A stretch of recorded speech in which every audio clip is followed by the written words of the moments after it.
Joyeux Noël, Facebook Live. Comment allez-vous? Joyeuse veille de Noël, 24 décembre 2022. Comment vous allez? J'imagine que je vais avoir moins de visites qu'à l'habitude. Enfin, j'espère que vous êtes avec votre famille, que vous êtes avec les gens que vous aimez, que vous êtes bien entourés en ce moment. Vous pouvez partager, si vous voulez, dans les commentaires, me dire à quoi ressemble votre 24 décembre. Qu'est-ce que vous faites? Est-ce que vous êtes en famille? Est-ce que vous êtes seul comme moi? En fait, moi, je suis pas seule. Je suis pas avec ma famille, mais je vais célébrer avec ma voisine, ma nouvelle amie. Ouais. Ceux qui me suivaient avaient déjà entendu parler d'elle, même que vous l'avez rencontrée dans un live, Virginie, qu'elle s'appelle, qui est ma nouvelle amie.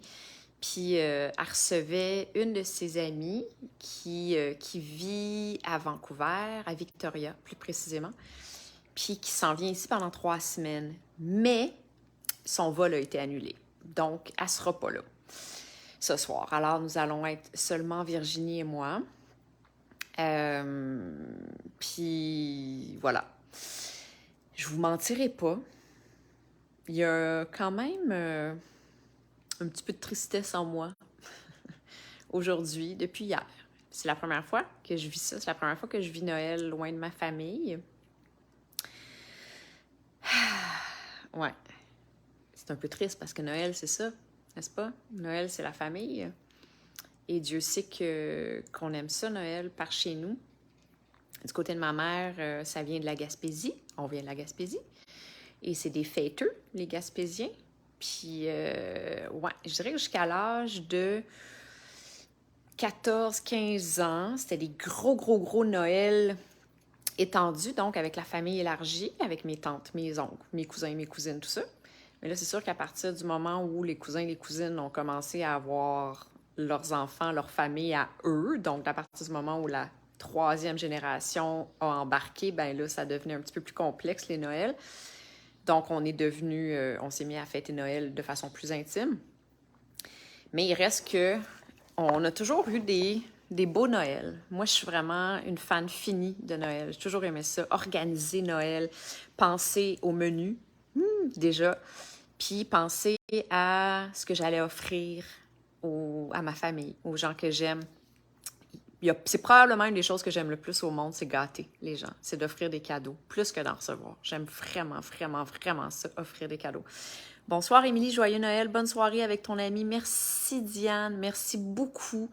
Et joyeux Noël à toi. Je te renvoie le souhait. J'espère que tu as une belle soirée en vue ce soir ou demain. J'espère que tu vas bien et qu'il y a beaucoup de lumière et d'amour sous ton toit.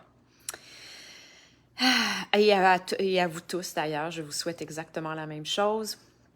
Ouais, donc c'est ça. Fait que chez nous, on a toujours adoré, en tout cas ma mère et moi, on a toujours aimé beaucoup planifier Noël, puis tu sais, apporter une thématique autour de la table, se dire, OK, cette année, on fait ça comme ça, puis puis là, tu sais, on apporte, ma mère, c'est la championne dans les atmosphères de Noël, elle fait les plus beaux sapins de Noël, elle met sa petite playlist, la musique de Noël, puis les lumières, les chandelles, ça sent bon, puis tout ça. C'est vraiment toujours plein de joie, plein d'amour, plein de bonheur à Noël. Fait que c'est sûr que cette année, ben, je me sens un petit peu loin.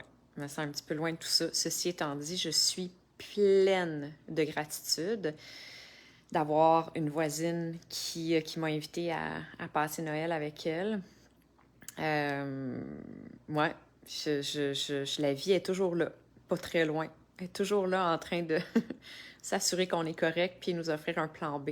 S'assurer que, ouais, qu'on a ce qu'on a besoin.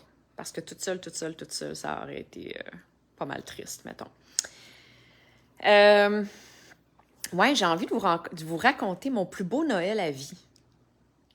Je me demandais de quoi je vais parler aujourd'hui, puis là, ben, tous les autres sujets hors Noël, ça me tentait pas. On est le 24 décembre, il faut parler de Noël. Fait que j'ai envie de vous raconter le plus beau Noël. Moi, j'ai toujours rêvé d'avoir une grosse famille parce qu'on était seulement 2. Puis ma sœur, elle a 7 ans de plus que moi. Donc, on n'est pas... c'est ça, on jouait jamais au même jeu en même temps. Ma soeur était une adolescente quand moi, j'étais une enfant puis que je voulais jouer à la poupée. Elle fumait déjà des cigarettes. Genre.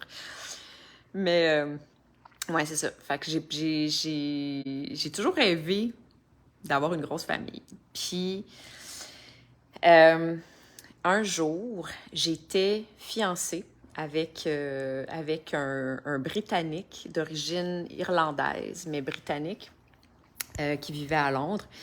Et on avait décidé de faire venir sa mère qui était à Londres aussi, qui avait jamais vu la neige, je pense qu'elle était jamais venue en Amérique. Elle avait jamais traversé l'océan, me semble. Et on l'a fait venir. Puis à cette époque-là, mon père avait une ferme, en fait un domaine, plus qu'une ferme, une maison de campagne absolument magique. On l'appelait la maison du bonheur, littéralement, c'était la maison du bonheur.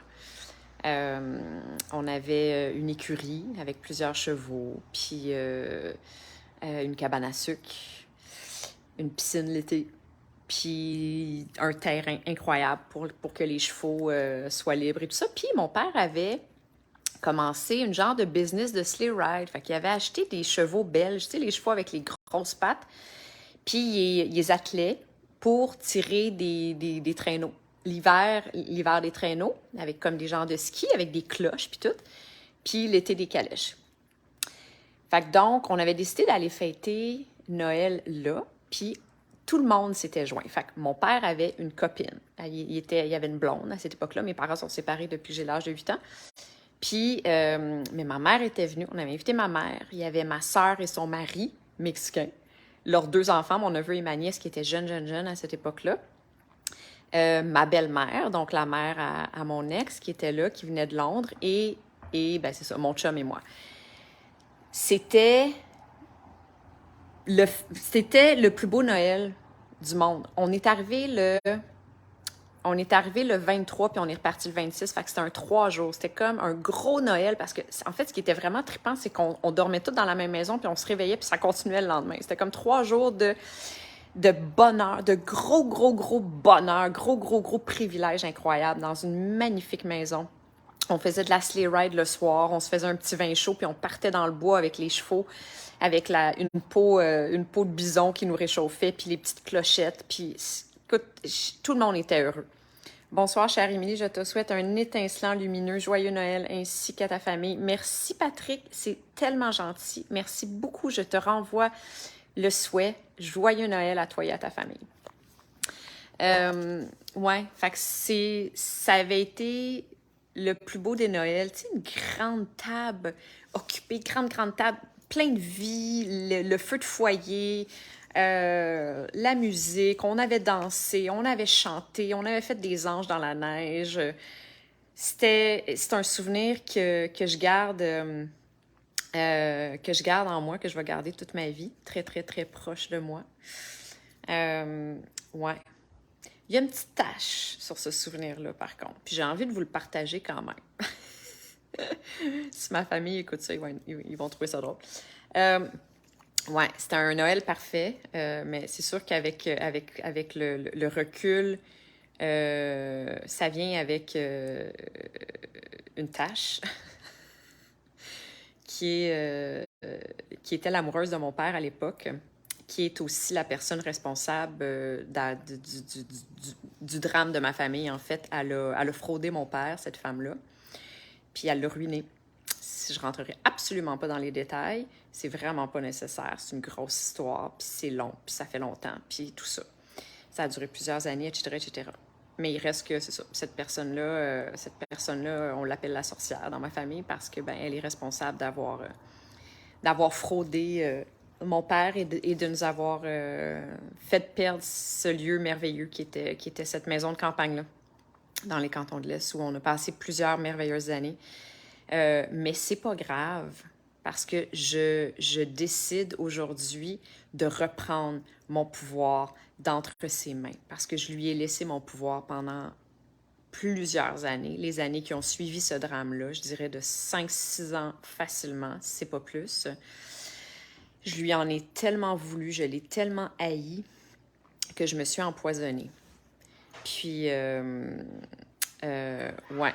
Puis, au moment où je suis tombée malade, en 2020, c'est la première chose à laquelle j'ai pensé.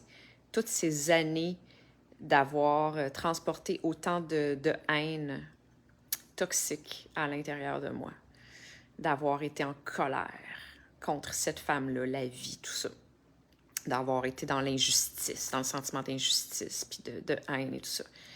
Je lui ai laissé le pouvoir de ma santé, de mon bien-être, de mon équilibre émotionnel pendant tellement longtemps. Puis là, ben, c'est terminé.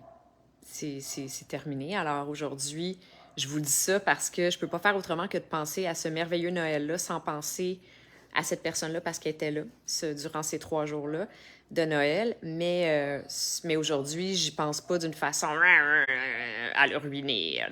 Non, pas du tout. Pas du tout. Je pense pas à elle avec amour, mais je pense pas à elle avec haine non plus, parce que la haine, c'est pas pour l'autre, c'est pour nous. Quand on est en colère, puis quand on a de la haine, puis quand on est fâché, puis quand on a de l'animosité, c'est juste nous qui payons le prix de ce sentiment-là. L'autre, elle le sait même pas, elle le ressent même pas, elle le reçoit pas. Puis là, on peut bien penser que oui, là, que l'énergie se transporte, mais non, on s'entend que c'est nous qui s'empoisonnons avec ces émotions négatives, là, en bout de ligne. Donc aujourd'hui, j'ai repris mon pouvoir, je suis plus du tout en colère. La vie est ainsi, c'était notre chemin de vie à ma famille. On avait à vivre ça, mon père avait à vivre ça d'abord, évidemment. C'est ça, c'était son expérience à lui. Mais voilà, en bout de ligne, ça demeure ces 3 jours-là le plus beau Noël de ma vie. Mais ils sont tous différents.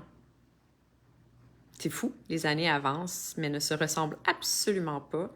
Les 2 derniers Noëls, ils étaient très particuliers parce que j'étais seulement avec ma mère à cause de la pandémie. Il y a... Je pense que le premier Noël de la pandémie, ma sœur et ma nièce avaient la COVID. Je suis plus sûre, quelque chose comme ça. Ce qui fait que ma mère et moi, on a passé Noël, les deux, tout ça. Ah, puis mon beau-frère, mon neveu aussi, je sais plus, quelque chose comme ça. Bref, j'ai passé Noël en tête à tête avec ma mère seulement. Mon père est resté à Québec. Et l'année passée, ma mère s'était cassé le pied, elle sortait de l'hôpital. Puis j'étais allée lui faire Noël chez elle. Puis ma sœur et ma nièce, non, il y avait personne. On était juste ma mère et moi, puis ma mère était en chaise roulante. Puis je lui ai cuisiné Noël, je l'ai servi, puis ça a été ça. Ça a été sympathique parce qu'on écoutait de la musique, puis qu'on a parlé, puis on a bu un petit peu de champagne, puis on a déballé des cadeaux quand même, et tout ça, et tout ça. Fait que ça a été... c'est sûr qu'il y avait plein d'amour, mais c'était très, très intime comme Noël. Puis là, tu vois, c'est le premier Noël en 3 ans que ma famille se retrouve. Puis tout le monde est là. Ma soeur, mon neveu, ma nièce, le chum de ma nièce, mon beau-frère, ma mère, évidemment. Mais moi, je suis pas là. Je suis toute seule dans la jungle. Alors voilà, j'aimerais beaucoup ça, vous lire. Comment est votre 24 décembre à vous de votre côté? Est-ce que vous êtes bien? Est-ce que vous êtes heureux? Est-ce que vous êtes comblé? Puis si vous êtes seul, puis si vous êtes triste, tendez la main. Il y a toujours une main prête à vous recevoir. Dans ma famille, on a accueilli beaucoup, on les appelle les orphelins de Noël. C'est souvent des expatriés ou des gens qui sont comme moi en ce moment, des gens qui sont loin de leur famille parce qu'ils visitent un autre pays, genre de truc.